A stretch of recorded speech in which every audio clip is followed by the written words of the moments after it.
Olá, eu sou Gustavo Pepinelli e hoje eu vou falar de Números 11.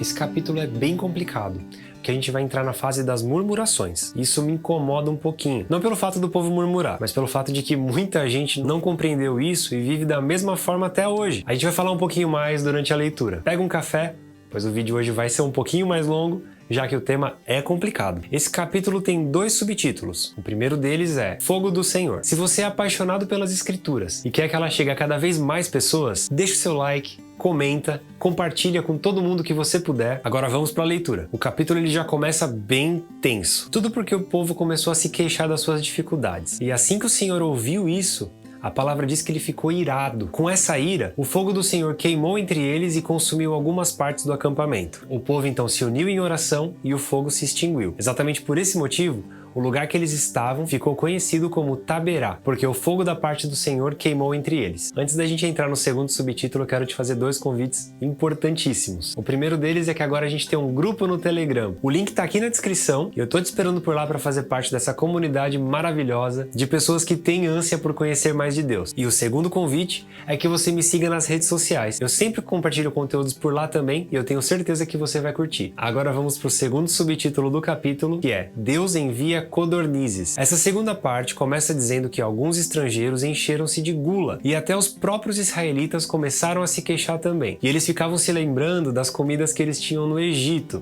das carnes, das frutas, enfim. E chegaram a dizer que agora eles só tinham o maná e que agora estavam sem apetite. Reparem que a partir daqui, eles começam a olhar para o que eles não têm e desvalorizam tudo aquilo que eles já têm. Isso é uma ingratidão muito grande. O versículo 7 diz que o maná era como semente de coentro e tinha aparência de resina. O povo recolhia esse maná por onde passavam e depois moíam e socavam, então cozinhavam o maná e com ele faziam bolos. A passagem diz que tinha gosto de bolo amassado com azeite de oliva. E eu devo confessar que essa descrição não me apeteceu nem um pouquinho. Porém, como eu já falei algumas vezes aqui no canal, de alguns anos pra cá, eu e a Mari aprendemos a viver pela dependência de Deus, seja na fartura ou na escassez. E isso implica aceitar que o Senhor tem o melhor para nós. E pensando dessa forma, não devemos murmurar e sim agradecer pelo que temos. Mas esse tema ele vai ser recorrente por aqui, então me segue para ouvir mais sobre isso. Se você quer que eu fale mais sobre esse tema, deixa aí nos comentários ou me manda no inbox do Insta ou pelo nosso grupo do Telegram. Mais uma vez, acendeu a ira de Deus. Isso daqui é muito sério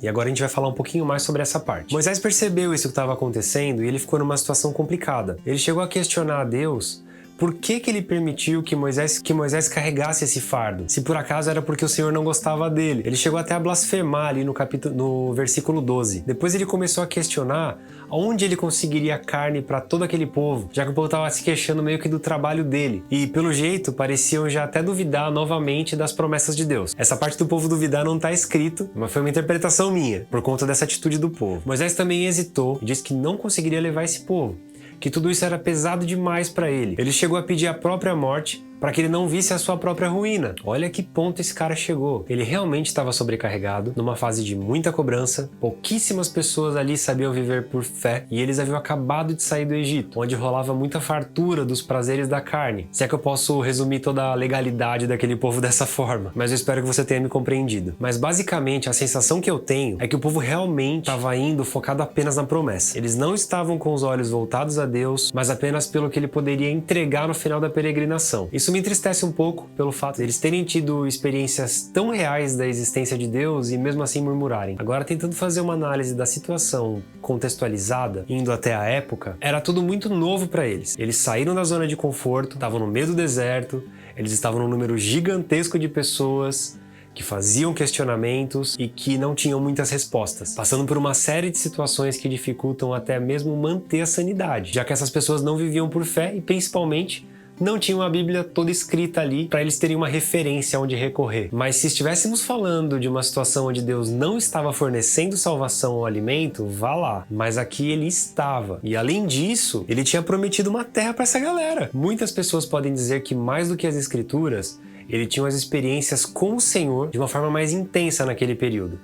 Porém, eu estou tentando de alguma forma entrar na situação deles para entender o que pode ter motivado tanta reclamação que acaba culminando no futuro, na grande maior parte desse povo não chegar na Terra Prometida. Agora, voltando à leitura, Deus então responde a Moisés que ele reúna 70 autoridades de Israel na tenda do encontro. Deus então diz que levantaria essas pessoas para ajudarem ele na responsabilidade de conduzir o povo, e assim ele não assumiria tudo sozinho. O Senhor então, ainda muito nervoso com a situação do povo murmurar sobre o seu favor e a sua graça, ele pede para que Moisés diga ao povo que eles se consagrem, porque no dia seguinte eles comeriam carne. Eles não comeriam carne apenas em um dia ou em 2, mas eles comeriam carne o mês inteiro, de forma que eles sentissem até nojo de tanta carne, iam comer carne até vomitar. Mais uma vez, tudo isso aconteceu porque o povo estava sendo ingrato com tudo que Deus já tinha feito até ali, desde livrá-los da escravidão até providenciar o que fosse necessário para eles se manterem. Eu acredito que dessa forma, o Senhor mostraria mais uma vez que ele é o dono de todas as coisas e que já existe uma promessa para o povo. Então, para que eles parassem de reclamar. Continuando o diálogo entre Moisés e Deus, que nesse momento soava como um diálogo mesmo, Moisés questiona a Deus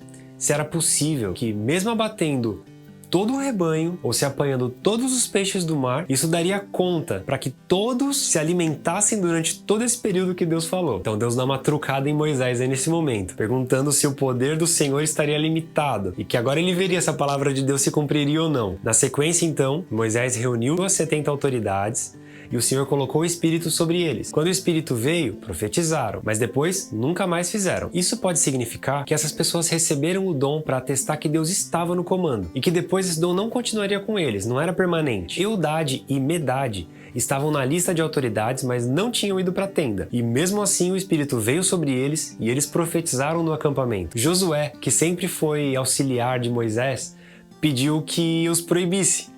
Mas Moisés questionou se ele estava com ciúmes por ele. Ou seja, ele estava sentindo um ciúme que o próprio Moisés poderia sentir. Mas que ao invés de sentir, ele completou: quem dera todo o povo do Senhor fosse profeta, que o Senhor pusesse seu espírito sobre eles. Lá no versículo 29 ele fala isso. Moisés e as autoridades então voltaram para o acampamento, e veio um vento da parte do Senhor que trouxe codornizes do mar e caiu sobre todo o acampamento. E caíram muitas. Então o povo saiu recolhendo no dia seguinte, enchendo barris. Deixa eu fazer uma outra explicação aqui. Esse é mais um daqueles pontos em que os estudiosos discutem o que podem significar ao pé da letra, embora o que elas queiram dizer esteja bem óbvio. Porém, a gente vai esclarecer uma coisinha aqui. Provavelmente essas codornas não morreram repentinamente ao sobrevoar a área, até porque o povo não poderia comer animais que fossem encontrados mortos.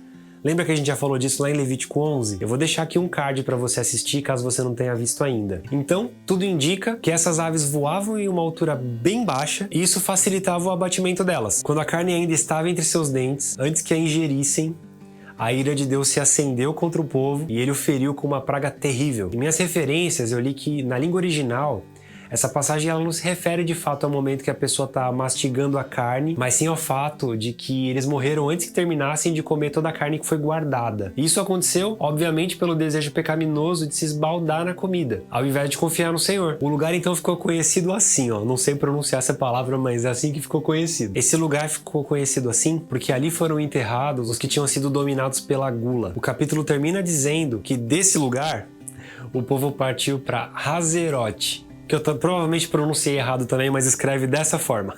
Eu vou fazer agora mais algumas considerações sobre a passagem aqui. Uma coisa que a gente não falou aqui, na leitura, é sobre a influência das pessoas que estão próximas a nós. Vocês se ligaram que o desejo de comer carne e outros alimentos partiu dos estrangeiros? Logo na sequência, os israelitas também sentiram essa vontade, ou seja, se deixaram influenciar por um desejo que aparentemente é bobo, porém, como a gente já discorreu um pouquinho aqui no capítulo, Deus havia sido muito generoso com o povo em resgatá-los lá do Egito e fornecer maná diariamente para que eles fossem alimentados. Mas para o povo isso ainda não estava bom. Todo mundo que já fez uma generosidade para alguém e recebeu desprezo ou insatisfação em troca, consegue entender o que eu estou dizendo aqui. Você se esforça, sai da sua zona de conforto para poder fazer algo para alguém e a pessoa é ingrata contigo. Reclama do que você faz ou diz coisas que indicam que estava melhor antes de você fazer. É possível que a gente pense em coisas pequenas, como favores de serviços domésticos ou algumas tarefas no trabalho e tal, mas aqui a gente está falando em resgatar um povo e providenciar alimento para todos eles. Essa insatisfação fez Deus se irar. Sem contar que a gente está falando da gula. E isso também é um pecado, a gente não pode esquecer disso. O povo em nenhum momento pediu para Deus satisfazer as suas necessidades, mas pediram por comida e pararam de confiar no cuidado do Senhor. A gente aprendeu aqui nessa passagem que quando a gente pede algo em atitude pecaminosa, conseguir o que a gente quer pode ter um preço bem alto. Um outro ponto importante que salta aos olhos aqui durante a leitura é que o povo reclamou e Deus castigou. Moisés reclamou e Deus respondeu sem castigar. A resposta disso é simples. O povo reclamou entre si e não fez nada. Moisés levou as suas questões para Deus. O povo não tinha contato direto com Deus como Moisés. Porém, ao invés de sentar na condição de pessoa chateada por não ter carne, eles poderiam ter levado essa aflição perante Deus. E ele consideraria os pedidos se fossem pertinentes, assim como ele sempre considera quando alguém pede e atende quando está alinhado com o seu plano. Deus poderia fazer antes de pedirmos? Poderia. Porém, onde está o nosso compromisso e confiança? Quando poderemos apresentar nossos anseios e pedidos, se não no momento de oração ou numa entrega de sacrifício, como era no caso aqui nessa época? A forma que nos posicionamos diante das situações atestam a nossa fé. Ou a gente acredita e confia no Senhor, ou a gente quer acreditar nele apenas se ele fizer o que a gente quer.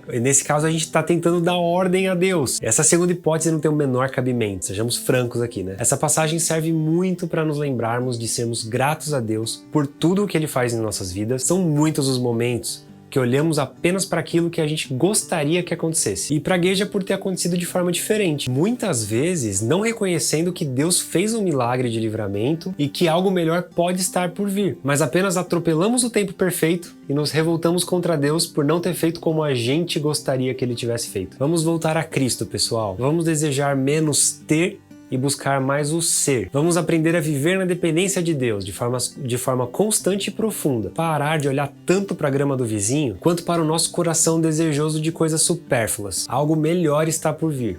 No tempo de Deus, do jeitinho dele, que é bom, perfeito e agradável. Bem, assim termina o capítulo 11.